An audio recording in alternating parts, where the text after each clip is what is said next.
Assalamualaikum. Today's my lecture topic is thin layer chromatography. Already मैं आपको chromatography क्या होती है ये भी डिस्कस कर चुके हैं हम लोग, और उसके बाद मैंने आपको बताया था कि कॉलम क्रोमेटोग्राफी क्या होती है। नेक्स्ट हमारे पास है थिन लेयर क्रोमेटोग्राफी। ये भी एक अनदर टेक्निक है क्रोमेटोग्राफी की, जो कि एड्सॉर्प्शन क्रोमेटोग्राफी की एक टाइप है या उसकी क्लासिफिकेशन है। ठीक है, सो ऑब्जेक्टिव्स देख लेते हैं इसके कि क्या होंगे। कि हम सबसे पहले इसमें थिन लेयर क्रोमेटोग्राफी की इंट्रोडक्शन चेक करेंगे। ठीक है, इसके बाद हम प्रिंसिपल देखेंगे, इंस्ट्रूमेंटेशन होगा, प्रिपरेशन ऑफ स्लरी, किस तरह बनती है स्लरी इसकी। इसके अलावा स्टेप्स कौन कौन से इन्वॉल्व होते हैं इस थिन लेयर क्रोमेटोग्राफी को परफॉर्म करने के लिए, किस तरह इसको परफॉर्म किया जाता है। ठीक है, इंटरप्रिटेशन है, यानी कि इसको किस तरह इंटरप्रीट करेंगे, किस तरह इसका रिजल्ट इवेलुएट करेंगे। ठीक है, उसके बाद इन द एंड हम एडवांटेजेस और डिसएडवांटेजेस देखेंगे कि टीएलसी के यानी कि थिन लेयर क्रोमेटोग्राफी के एडवांटेजेस और डिसएडवांटेजेस क्या होते हैं। नाउ यहाँ पर हम सबसे पहले देख लेते हैं कि इसकी डेफिनेशन क्या होती है। ठीक है, ये भी एक क्रोमेटोग्राफिक टेक्निक है, तो इसका मतलब ये हुआ कि ये भी एक किसी भी सॉल्यूशन का या किसी भी मिक्सचर के अंदर जो कंपोनेंट्स मौजूद होते हैं उसको सेपरेट करने में हेल्प करेगी through stationary phase and the mobile phase. लेकिन किस तरह करेगी इसको आगे देख लेते हैं। इसका प्रिंसिपल क्या होता है कि ये भी एड्सॉर्प्शन की टाइप है। ठीक है, थिन लेयर क्रोमेटोग्राफी। अब यहाँ पर क्या होता है कि अगर कोई कंपाउंड ज्यादा एफिनिटी शो कर रहा है तो स्टेशनरी फेज के साथ वो स्लो ट्रेवल करता है। इसका मतलब क्या हुआ, मोर एफिनिटी का मतलब है कि वो ज्यादा स्ट्रांगली इंटरेक्शन रखता है स्टेशनरी फेज के साथ।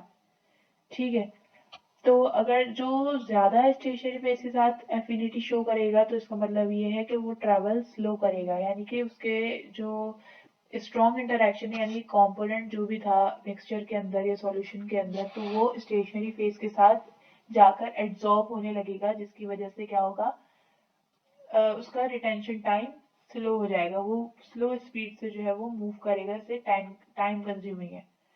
ठीक है, अगर कंपाउंड जो है वो लेस एफिनिटी शो कर रहा है स्टेशनरी फेज के साथ तो वो ज्यादा जल्दी फास्टर जो है वो मूव कर रहा होगा।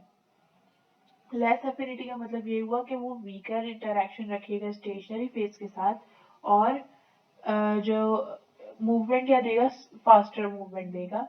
ठीक है, वो कंपोनेंट या वो मिक्सचर ऑफ द कंपोनेंट जो कि मिक्सचर में या किसी सॉल्यूशन में मौजूद था, वो क्या है, वो मूव फास्टर करेगा।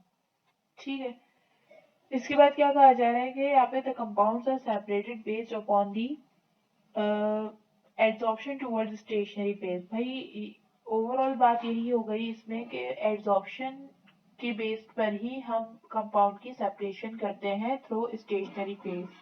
ठीक है, अगर स्टेशनरी फेज ज्यादा पोलर होगा, यानी कि वो ज्यादा इंटरेक्ट करेगा या इंटरेक्शन शो करेगा towards the mixture of component या फिर टुवर्ड्स सॉल्यूशन, तो क्या होगा, वहां पर स्लो मूवमेंट होगी कंपाउंड की या कंपोनेंट की। और अगर वो ज्यादा एफिनिटी शो नहीं कर रहा है, यानी कि लेस एफिनिटी शो कर रहा है, तो इसका मतलब ये है कि वो कम इंटरेक्शन शो कर रहा है। इसका मतलब ये है कि वो फास्टर मूव करेगा टुवर्ड्स द स्टेशनरी फेज। ठीक है, अब होगा क्या इसमें कि मोबाइल फेज जो हमारे पास लिक्विड फेज में होगा और स्टेशनरी फेज जो सॉलिड फेज में होगा, यानी कि सिलिका जेल होगा। मोस्टली मैंने आपको पहले भी बताया है कि स्टेशनरी फेज जो है हम सिलिका जेल एल्यूमिना यूज कर रहे होते हैं, और इसके अलावा मोबाइल फेज में हेक्सेन या क्लोरोफॉर्म यूज करते हैं। ठीक है, इंस्ट्रूमेंटेशन देख लेते हैं टीएलसी की क्या होती है। सबसे पहले हम डेवलपिंग चैम्बर यानी कि कोई एक चैम्बर बनाते हैं सबसे पहले, जो कि मोस्टली जो हमारे बीकर भी हो सकता है। ठीक है, बीकर ही होता है। स्टेशनरी फेज हम उसमें यूज करते हैं, ग्लास प्लेट होती है, क्रोमो प्लेट, यानी कि एक सिलिका जेल की प्लेट होती है मोस्टली। उसके बाद हम उससे मोबाइल फेज भी यूज कर रहे होते हैं। स्टेप्स कौन कौन से इन्वॉल्व होते हैं इस एक्सपेरिमेंट में, कि प्रिपरेशन करते हैं हम पहले स्लरी की, कि किस तरह उसका स्लरी प्रिपेयर होगा। कोटिंग देखेंगे उसकी कि किस तरह उसकी कोटिंग होती है प्लेट के ऊपर। एक्टिवेशन देखते हैं टीएलसी प्लेट की, किस तरह वो एक्टिवेट होकर कंपाउंड को सेपरेट करेगा। ठीक है, फिर एप्लीकेशन देखेंगे सैंपल की, यानी कि सैंपल किस तरह अप्लाई हो रहा है उसके ऊपर। ठीक है, उसकी टेक्निक देखेंगे। डेवलपमेंट टैंक, यानी कि वही हमारे पास डेवलपिंग चैम्बर था। ठीक है, डेवलपमेंट टेक्निक्स किस तरह हम उसको डेवलप कर रहे हैं। और उसके बाद हम नेक्स्ट इन दी एंड देख लेते हैं, उसकी डिटेक्ट कर लेते हैं उसको, और विजुअलाइजिंग एजेंट जो होते हैं हमारे कौन कौन से यूज होते हैं वो देखते हैं। ये सारे स्टेप्स जो है हमारे पास टीएलसी में इन्वॉल्व होते हैं। ठीक है, अब आ जाते हैं स्टेशनरी फेज पर। सबसे पहले स्टेशनरी फेज कैसा होना चाहिए, कौन सा होना चाहिए। तो स्टेशनरी फेज जो हमारे पास यहाँ पे सॉलिड होता है। ठीक है, एड्सॉर्बेंट मटेरियल का होता है। ठीक है, इसमें जैसे कि सिलिका हो, जेल हो गया, एल्यूमिनियम ऑक्साइड हो गया। ठीक है, तो यहाँ पे मोस्टली हम सिलिका जेल यूज कर रहे हैं। फैक्टर्स कौन कौन से इन्वॉल्व होते हैं एड्सॉर्बेंट को चूज करने के लिए। तो या इसकी characteristic of the compound to be separated, जो भी कंपाउंड या जो भी मिक्सचर ले रहे हैं जिसके कंपाउंड को या जिसके भी कंपोनेंट को सेपरेट आउट करना है, उसकी कैरेक्टरिस्टिक देखते हैं कि वो स्टेशनरी फेज के साथ किस तरह बिहेव करेगा, किस तरह उसकी एफिनिटी शो करेगा। सही है, उसकी सॉल्युबिलिटी ऑफ द कंपाउंड, यानी कि वो स्टेशनरी फेज के साथ वो कंपाउंड या वो मिक्सचर ऑफ द कंपोनेंट जो है वो सॉलिबलाइज ना हो जाए स्टेशनरी फेज के साथ, या फिर वो बिल्कुल ही एक्ट ही ना करे स्टेशनरी फेज पर और मूव ही ना करे, तो फिर वो क्या होगा, प्रॉब्लम क्रिएट करेगा। तो हम सॉलिबिलिटी भी देखते हैं कंपाउंड की, कि वो स्टेशनरी फेज के साथ जाकर डिसॉल्व ही ना हो जाए। ठीक है, नेचर ऑफ कंपाउंड, यानी कि एसिडिक होगा या फिर बेसिक होगा या एम्फोटेरिक। भाई सीधी सी बात है, अगर एसिडिक होगा तो वो क्या करेगा, स्टेशनरी फेज को डिस्ट्रॉय कर देगा। बेसिक ज्यादा होगा तो वो रिएक्ट ही नहीं कर पाएगा। ठीक है, और अगर एम्फोटेरिक होगा तो बेस या एसिडिक दोनों कंपाउंड के साथ वो मिक्सड हो जाता है। ठीक है, अब यहाँ पर एम्फोटेरिक में मेटल ऑक्साइड्स भी हो सकते हैं, हाइड्रोक्साइड्स भी हो सकते हैं। ठीक है, तो वो उसका नेचर ऑफ कंपाउंड भी हमें देखना पड़ता है। ठीक है, जो भी हम सैंपल यूज कर रहे हैं, whether the compound is liable to react chemically with adsorbent, अगर एड्सॉर्बेंट के साथ वो अगर केमिकली रिएक्ट कर रहा है तो भी हमारा जो है हमारी जो सेपरेशन होगी कंपोनेंट की वो डिस्टर्ब हो जाएगी। ठीक है, एड्सॉर्बेंट जो है हमारे पास बाइंडर, एड्सॉर्बेंट पे हमारे पास बाइंडर यूज हुआ है, जैसे कि जिप्सम है, स्टार्च है, हाइड्रेट, सिलिकॉन डाइऑक्साइड भी यूज हो रहा है इसके अंदर। तो उसको देखते हुए ही हम स्टेशनरी फेज को या एड्सॉर्बेंट को अपने सिलेक्ट कर रहे होते हैं। ठीक है, तो अब यहाँ पे हम देखते हैं कि यहाँ पे कौन कौन से एड्सॉर्बेंट यूज हुए हैं, उसकी कंपोजिशन क्या है।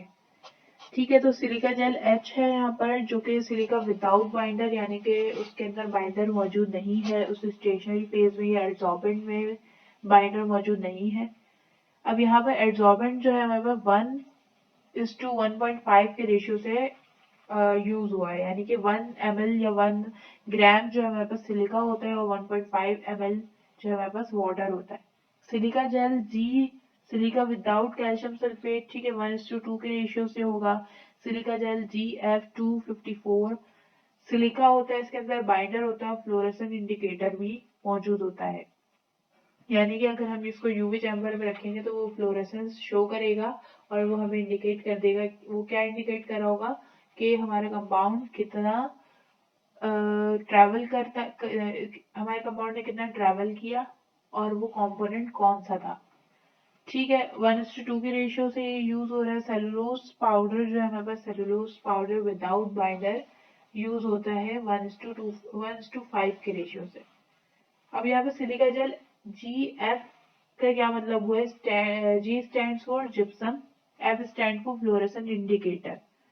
ठीक है, तो ये क्या है, फ्लोरेसेंट इंडिकेटर हमारे पास जिंक सिलिकेट होता है। ठीक है, silica gel PF it is mean for preparative TLC, silica gel HF is contain binder and fluorescent indicator. ठीक है, ये सारे जो हमारे पास एड्सॉर्बेंट यूज होते हैं इसी कंपोजिशन के साथ।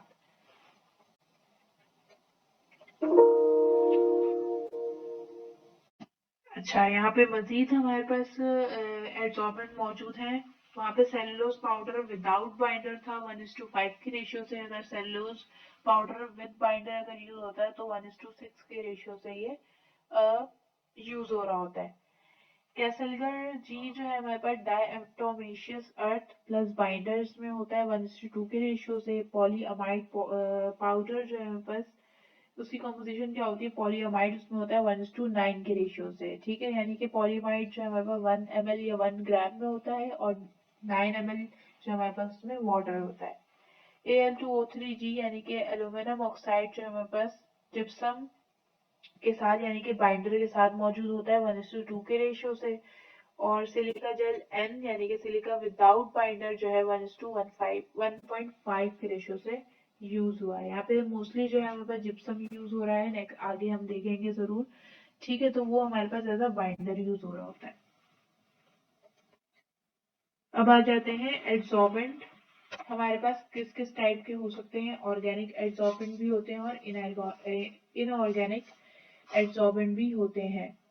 ऑर्गेनिक एड्सॉर्बेंट जो है हमारे पास सेलुलोज, एसिटाइलेट, सेलुलोज, मैनिटोल, सक्रोज और स्टार्च के फॉर्म में होगा। ठीक है, ऑर्गेनिक एड्सॉर्बेंट यानी कि स्टेशनरी फेज में जो है जो भी बाइंडर या फिर ऑर्गेनिक कंपाउंड यूज करते हैं वो सेलुलोज होगा या एसिटाइल सेलुलोज होगा, मैनिटोल होगा, सैक्रोज होगा या स्टार्च हो सकता है। इनऑर्गेनिक एड्सॉर्बेंट यूज कर रहे हैं तो एल्यूमिनियम हाइड्रोक्साइड होगा। ठीक है, ऑक्साइड सिलिकेट होगा, बेंटोनाइट हो सकता है, इसके अलावा कैल्शियम हाइड्रोक्साइड हो सकता है या फिर सिर्फ ऑक्साइड भी हो सकता है, उसके साथ सिलिकेट हो सकता है या कार्बोनेट भी as a inorganic adsorbent use हो रहा होता है। अभी हमने स्टेशनरी फेज की बात की थी, अब स्टार्ट करते हैं मोबाइल फेज को कि मोबाइल फेज किस तरह का होना चाहिए जो हमारी प्रिपरेशन में या फिर हमारे एक्सपेरिमेंट को परफॉर्म करने के लिए टीएलसी की टेक्निक को परफॉर्म करने के लिए यूज हो रहा है, वो कौन सा है। ये स्टेशनरी फेज हमारे पास से ज्यादा मोबाइल फेज पोलर होने चाहिए। ठीक है, ताकि उसका कंपाउंड या मिक्सचर का जो भी कंपोनेंट है वो इजिली ट्रैवल कर सके। से ये सिंगल या मिक्सचर ऑफ सॉल्वेंट्स इसमें मौजूद होते हैं। ये रिएक्ट नहीं करना चाहिए किसी भी कंपाउंड के साथ या स्प्रेइंग एजेंट्स के साथ। ठीक है, अभी आगे हम इसकी प्रिपरेशन चेक करेंगे स्लरी की या फिर उसकी टेक्निक स्टेप स्टेप देखेंगे तो मैं बताऊंगी स्प्रेइंग रिएजेंट्स कौन कौन से होते हैं जो कि कंपाउंड के साथ रिएक्ट नहीं करने चाहिए एज अ मोबाइल फेज अगर यूज हो रहा है तो। ठीक है, इसमें 2 टाइप्स के जो है मोबाइल फेज होते हैं, हाइड्रोफिलिक मोबाइल फेज होता है और हाइड्रोफोबिक मोबाइल फेज होता है। हाइड्रोफिलिक मतलब ये हुआ कि वाटर लविंग होंगे और हाइड्रोफोबिक मतलब वाटर हेटिंग होंगे, यानी कि इनऑर्गेनिक हो सकते हैं। हाइड्रोफोबिक मतलब हमारे पास साइक्लोहेक्सेन एंड डाइइथाइल ईथर ही यूज होगा, इसके अलावा और कुछ भी यूज नहीं होता है। हेक्सेन जो है वो साइक्लिक रिंग के फॉर्म में यूज होता है। मैंने आपको शुरू में भी बताया था मोबाइल पे मोस्टली हमारे पास हेक्सेन या क्लोरोफॉर्म यूज होता है, तो यहाँ पे साइक्लोहेक्सेन के फॉर्म में या डाइइथाइल ईथर के फॉर्म में हाइड्रोफोबिक मोबाइल फेज यूज हो रहा है। हाइड्रोफिलिक मोबाइल फेज की अगर बात करें तो यहाँ पे एन ब्यूटानोल, ठीक है, ग्लेशियल एसिटिक एसिड और वाटर के रेशियो से ये तीनों कंपाउंड हमारे पास हाइड्रोफिलिक मोबाइल फेज के तौर पे यूज होते हैं, यानी कि 4:1:5 के रेशियो से ये सारी चीजें मिली हुई होती हैं उसके अंदर और मोबाइल फेज को प्रिपेयर किया जाता है। आइसोप्रोपेनॉल, अमोनिया और वाटर जो है हमारे पास 9:1:2 के रेशियो से मोबाइल फेज को बनाया जाता है। ठीक है, अच्छा अब आ जाते हैं प्रिपरेशन ऑफ स्लरी पे। स्लरी क्या होता है, इतनी देर से हम इसकी बात कर रहे हैं कि हम प्रिपेयर करेंगे टीएलसी में स्लरी। सबसे पहले स्टेप ही हमारा यही होता है। तो स्लरी क्या होता है, ये डेंसर सॉलिड्स होते हैं जिसको सस्पेंड करवाया जाता है मोस्टली वाटर में या किसी भी लिक्विड में।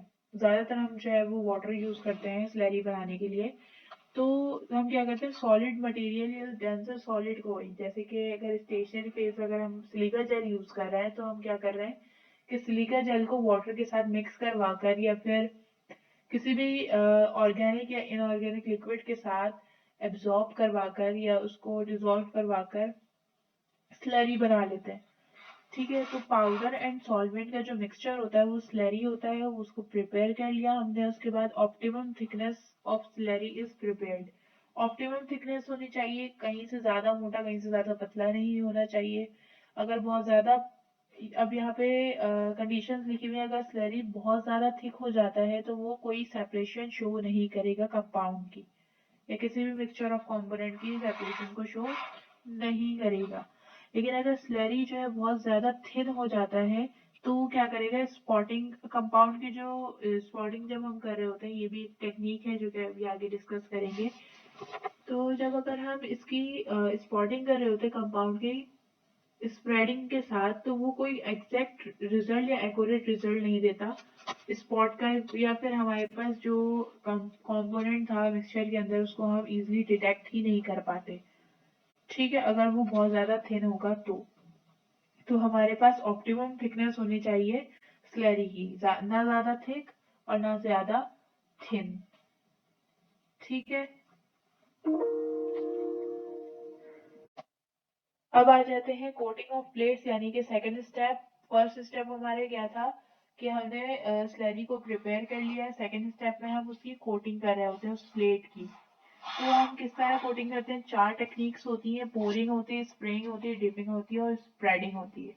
ये 4 टेक्निक के थ्रू जो है हम प्लेट की कोटिंग कर सकते हैं। हमने ग्लास स्लाइड लिया था, तो यूजुअली हम अगर नॉर्मल कंडीशन में, जैसे अगर कोई एक्सपेरिमेंट परफॉर्म कर रहे हैं लैब में, स्मॉल स्केल पे अगर हम यूज कर रहे हैं, तो हम क्या करते हैं, ग्लास स्लाइड नॉर्मली हम यूज करते हैं। और उसके बाद हमने क्या किया, उसकी पाउडर को सॉल्वेंट के साथ मिक्स करके उसकी स्लरी बना ली, स्लरी को स्प्रेड कर दिया, किसके ऊपर कोटिंग करते हैं। उसके बाद हम उस ग्लास स्लाइड की कोटिंग करते हैं इस 4 टेक्निक के थ्रू। पोरिंग भी कर सकते हैं, स्प्रेइंग भी कर सकते हैं, डिपिंग भी कर सकते हैं और स्प्रेडिंग भी कर सकते हैं। ठीक है, तो सबसे पहले हमारे पास अगर हम पोरिंग कर रहे हैं, ठीक है, 4 अलग अलग टेक्निक है, अब हमारी चॉइस है कि हम उसको किस टेक्निक के थ्रू कोटिंग कर रहे हैं। तो सबसे पहले हम अगर पोरिंग कर रहे हैं तो क्या करेंगे, स्लरी जो प्रिपेयर किया था हमने उसको पोर्ट कर देते हैं या स्प्रेड कर देते हैं प्लेट के ऊपर। ठीक है, वो जो ग्लास स्लाइड हमने ली थी उसके ऊपर हम क्या करेंगे, पोरिंग कर देंगे, यानी कि ऊपर से डाल देंगे। लेकिन ये क्या होगा, बहुत ज्यादा लेस टाइम कंज्यूमिंग टेक्निक होती है, लेकिन यूनिफॉर्म थिकनेस ऑब्जर्व नहीं होती। यानी कि अगर हम किसी भी ग्लास स्लाइड पे अगर ऊपर से पोर करते हैं तो क्या होगा, कहीं पे ज्यादा मोटा रह जाएगा और कहीं पे थिन हो जाएगा। तो जो कि हमने अभी कंडीशन चेक करी कि अगर स्लरी ज्यादा थिक हो जाए तो उसको कंपोनेंट की सेपरेशन शो नहीं करेगा वो, और अगर ज्यादा थिन हो जाए तो वो स्पॉटिंग के दौरान जो है जो भी रिजल्ट होगा वो एक्यूरेट नहीं देगा। ठीक है, तो ये लेकिन लेस टाइम कंज्यूमिंग होता है, हमने ग्लास स्लाइड लिया और उसके ऊपर सिंपल जो है स्लाइड को पोर कर दिया, लेकिन ये हमारे पास रिजल्ट ठीक नहीं देता है क्योंकि ये यूनिफॉर्म थिकनेस इसमें ऑब्जर्व नहीं होती।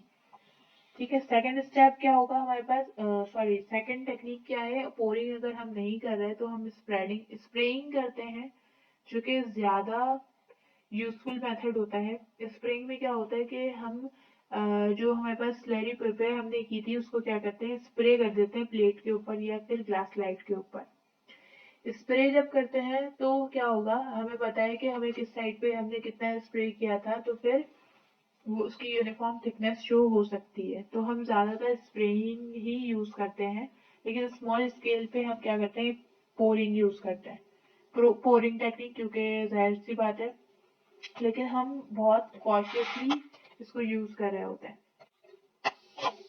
नेक्स्ट है हमारे पास डिपिंग।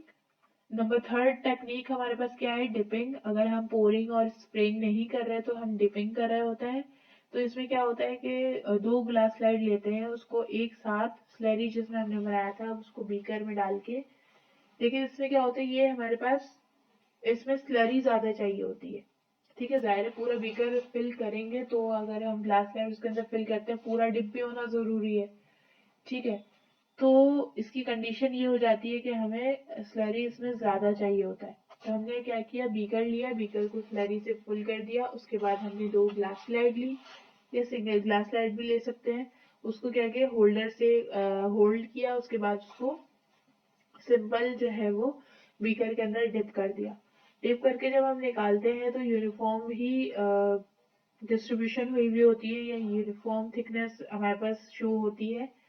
लेकिन ये जो है इसके अंदर स्लरी ज्यादा चाहिए होती है, जिसकी वजह से क्या है, ये कॉस्ट इफेक्टिव भी हो सकता है। ठीक है, तो जाहिर सी बात है स्लरी बनाने के लिए हमें सॉल्वेंट और पाउडर ज्यादा चाहिए होगा।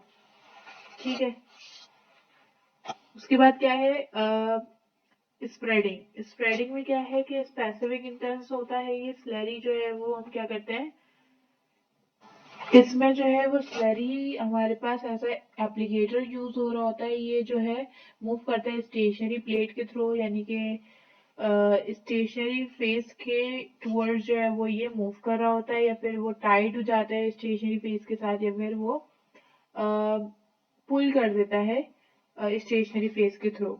ठीक है, तो स्प्रेडिंग जो है हमारे पास वाइडली यूज्ड होती है, और ये जो है quite uniform thin layer on the glass plates, यानी कि बहुत ही समझ लें इतनी ज्यादा यूनिफॉर्म थिकनेस नहीं देता ये, स्प्रेडिंग इसमें नहीं होती, लेकिन जितनी एज कम्पेयर टू स्प्रेइंग। ठीक है, तो स्प्रेइंग की टेक्निक हम ज्यादा यूज करते हैं as compared to spreading, dipping और पोरिंग। ठीक है, सबसे पहले हमने क्या किया था, पोरिंग में हमने सिंपल जो है वो ग्लास स्लाइड लेकर उसके ऊपर स्लरी पोर कर दिया था, जो कि लेस टाइम कंज्यूमिंग था, लेकिन उसमें यूनिफॉर्म थिकनेस शो नहीं हो रही थी। स्प्रेडिंग स्प्रेइंग में हमारे पास क्या था कि हमने ग्लास स्लाइड लिया, उसके ऊपर सिंपल स्लरी को जो है वो स्प्रे करना शुरू कर दिया, जिससे हमें यूनिफॉर्म थिकनेस मिल गई, जो कि हम ज्यादातर स्प्रेइंग टेक्निक को ही यूज करते हैं। डिपिंग में हमने क्या किया, ग्लास बीकर लिया, उसके ऊपर ग्लास स्लाइड जो है उसको फिल कर दिया हमने स्लरी से। उसके बाद फिर हमने ग्लास स्लाइड को लिया, उसको डिप कर दिया उसके अंदर, और उसके बाद उसको जो निकाल के एयर ड्राई कर लिया। ठीक है, या फिर स्प्रेडिंग में हम क्या करते हैं कि सिंपल जो स्लरी को एज ए एप्लीकेटर यूज करते हैं, स्टेशनरी फेस के थ्रू ये टूवर्ड्स जो है ये मूव कर रही होती है। सही है, ये चार टेक्निक जो है हम स्लरी बनाने के बाद उसकी कोटिंग करने में यूज कर रहे होते हैं। अब एक्टिवेशन, ये थर्ड स्टेप है हमारे पास, कि इसमें एक्टिवेशन किस तरह कर रहे होते हैं कि जब हम कोटिंग कर चुके हैं अपनी ग्लास स्लाइड की, या हमने स्लरी बनाने के बाद हमने एक टीएलसी प्लेट बना ली है, तो हम क्या करते हैं, एयर ड्राई कर देते हैं उसको रूम टेम्परेचर पे, उसके 30 मिनट के लिए। ठीक है, उसको रूम टेम्परेचर पे उसको हम एयर ड्राई करते हैं, क्योंकि अगर हम एयर ड्राई करने से पहले ही अगर हम ओवन में डाल देंगे तो वो क्या होगा, स्लरी मेल्ट हो सकती है। स्लरी का जो वो यूनिफॉर्मली जो डिस्ट्रीब्यूट हुआ था वो क्या होगा, वो पिघल भी सकता है, मेल्ट भी हो सकता है, या फिर अगर वो कंपोनेंट अगर या सॉल्वेंट हमने इस तरह का लिया है तो वो एवापोरेट होने के बाद जो है वो स्लरी को केकिंग भी कर सकता है, या क्रैकिंग भी उसके अंदर हो सकती है। तो हमें ये ध्यान में रखना होगा कि अगर हम टीएलसी प्लेट जो बना रहे हैं उसमें कोई क्रैकिंग, या उसमें कोई केकिंग, या उसमें कोई ज्यादा थिकनेस या ज्यादा थिन नहीं होना चाहिए, वरना हमारे पास कोई भी कंपोनेंट जो है वो सेपरेट आउट होगा ही नहीं किसी भी मिक्सचर का। ठीक है, अच्छा, 30 मिनट के लिए जब हमने उसको एयर ड्राई कर लिया रूम टेम्परेचर पे, तो उसके बाद हम क्या करते हैं, फिर 110 डिग्री सेंटीग्रेड पे हॉट एयर ओवन, हमारे पास एक ओवन होता है हॉट एयर, उसके अंदर इसको प्लेस कर देते हैं, उसके अंदर डाल देते हैं। ठीक है, प्यूरिफिकेशन उसके बाद टेक्निक होती है। प्यूरिफिकेशन में क्या कर रहे हैं, सिलिका जेल जी जो है वो इम्प्योर नेचर का होता है, क्योंकि उसके अंदर आयरन मौजूद होता है। आयरन जो है एज ए इम्प्योरिटीज के फॉर्म में हमारे पास सिलिका जेल जी के अंदर, जी का मतलब है जिप्सम एज अ बाइंडर जो कि यूज हो रहा था, वो उसके अंदर इम्प्योरिटीज एज अ आयरन होता है, जिसको रिमूव करने के लिए हम क्या करते हैं, 9:1 वॉल्यूम बाय वॉल्यूम रेशियो में मिथेनॉल और HCl लेते हैं। मिथेनॉल 9 ml लेते हैं और 1 ml HCl लेकर उसको क्या करते हैं, प्योर करते हैं, या फिर उसकी प्योरिफिकेशन इम्प्योरिटीज को रिमूव कर देते हैं। ठीक है, उसके बाद हम क्या करते हैं, उस प्लेट को दोबारा से एयर ड्राई करते हैं, उसके बाद एक्टिवेट दोबारा करते हैं 110 डिग्री सेंटीग्रेड में हॉट एयर ओवन के अंदर। ठीक है, इसके बाद आ जाते हैं स्पॉटिंग। स्पॉटिंग हम किस तरह करेंगे कि सबसे पहले हम कैपिलरी ट्यूब, आपने देखी होगी कैपिलरी बहुत बारीक सी एक ट्यूब होती है या माइक्रोपिपेट जिसको कहा जाता है। तो हम अब हम अपना सैंपल लेंगे, जो भी एक्सट्रैक्ट था या मिक्सचर था या सॉल्यूशन था उसको हम ले लेंगे, उसको कैपिलरी ट्यूब को उसके अंदर डिप करेंगे। डिप करने के बाद हम एक जो हमने अपना स्लरी वाला ये जो हमारी प्लेट थी जो ड्राई हो चुकी है उसको हम क्या करेंगे, मार्क कर लेते हैं 2 सेंटीमीटर अबव एंड बिलो। ठीक है, 2 सेंटीमीटर अबव हम उसको क्या करते हैं, ऊपर का स्पेस छोड़ते हैं और 2 सेंटीमीटर नीचे से भी उसको छोड़कर ड्रॉ कर लेते हैं, लाइन एक स्केच कर लेते हैं। उसके बाद उसके डायमीटर 2 to 3 मिलीमीटर के फॉर्म में जो है हम उसको क्या करते हैं, एक बेस लाइन बना लेते हैं। बेस लाइन जो है बनाने के बाद जो हमने 2 सेंटीमीटर ऊपर और नीचे जब छोड़ दिया है तो हम क्या करते हैं, 2 to 3 मिलीमीटर की डिस्टेंस पे बीच में एक स्पॉट लगा देते हैं जहाँ पे हमें अपने कैपिलरी ट्यूब से जो हमने सैंपल लिया था उसको स्पॉट कर सके। ठीक है, अब उसके बीच में उसके सेंटर में हम क्या करते हैं, स्पॉट लगा देते हैं। स्पॉट लगाने के बाद हम क्या करते हैं, उसको वो जो हमने ग्लास स्लाइड लिया था उसको उस पे हमने स्पॉट डाल दिया। ठीक है, पेंसिल से मार्क करने के बाद हमने कैपिलरी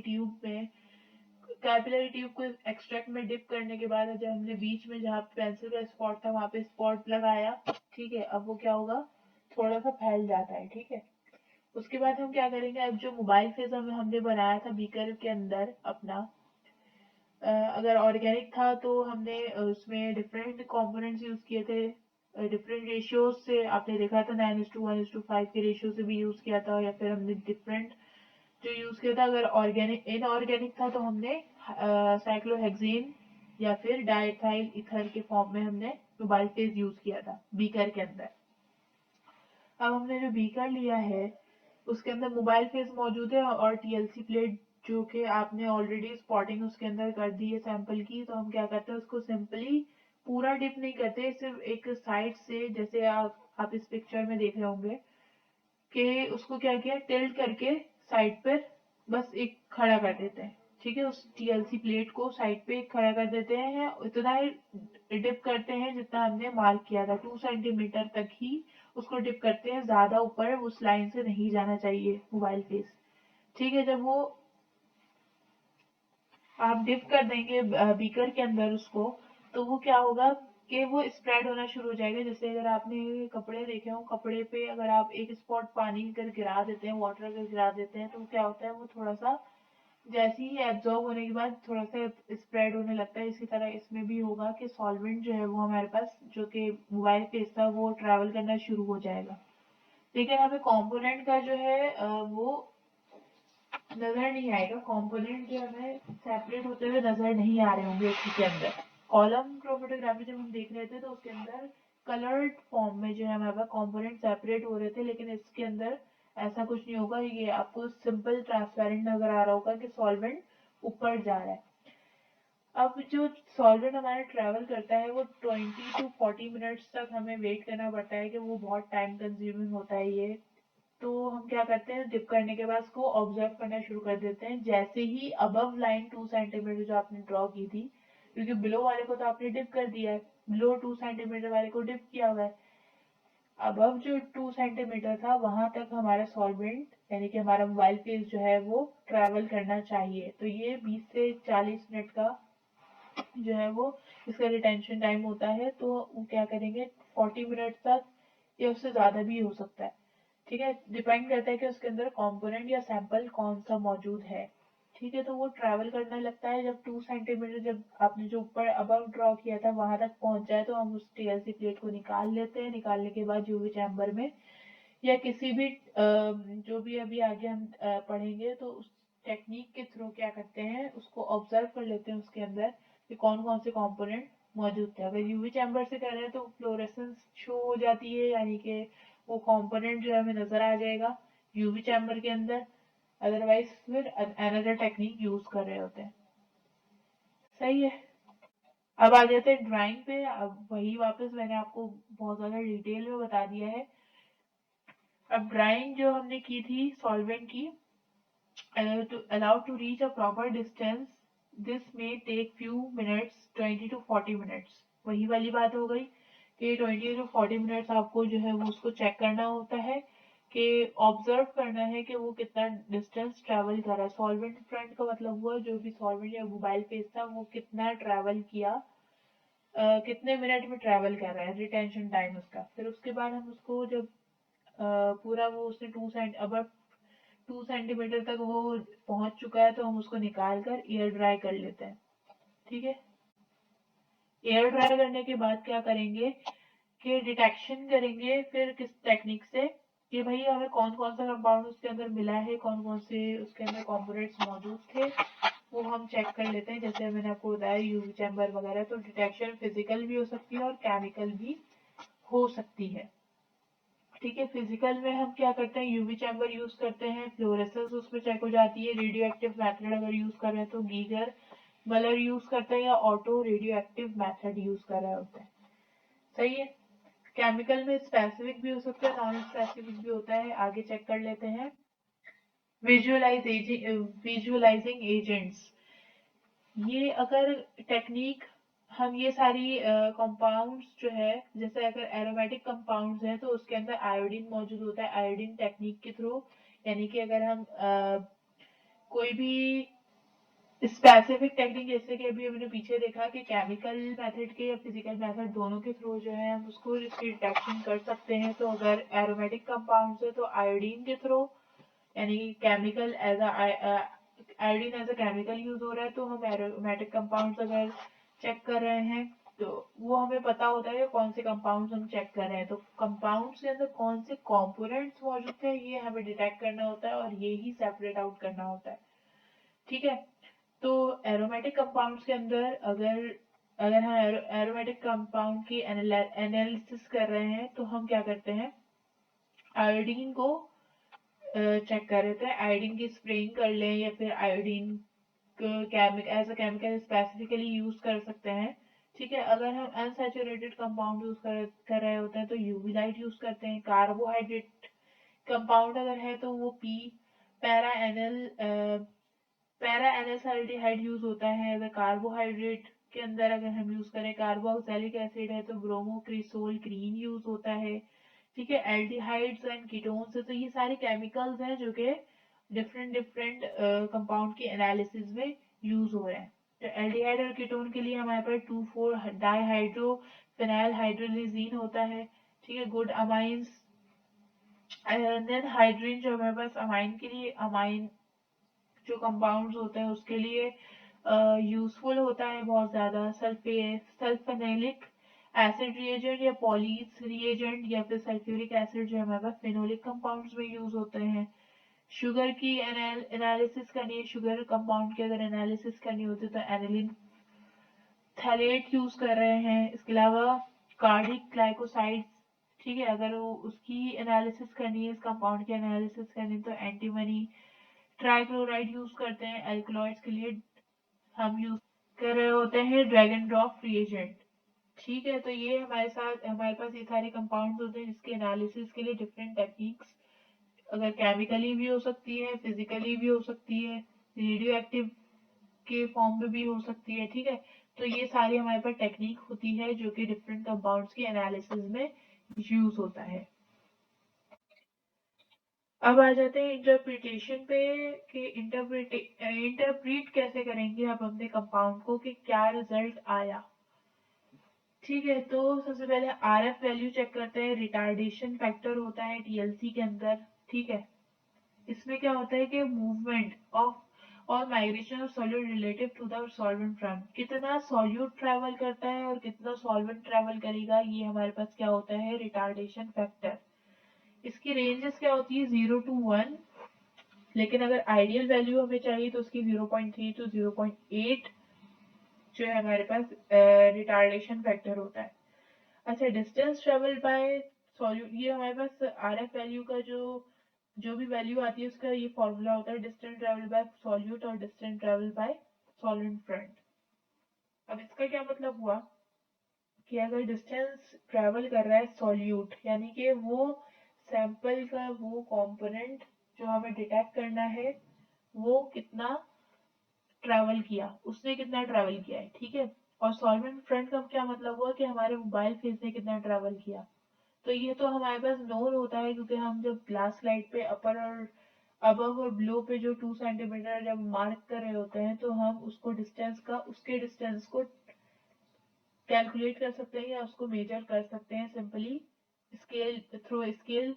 अब सेंटीमीटर में करें या मिलीमीटर में करें, डिपेंड करता है कि आपने कितनी बड़ी जो है वो प्लेट ग्लास स्लाइड यूज की है, ठीक है।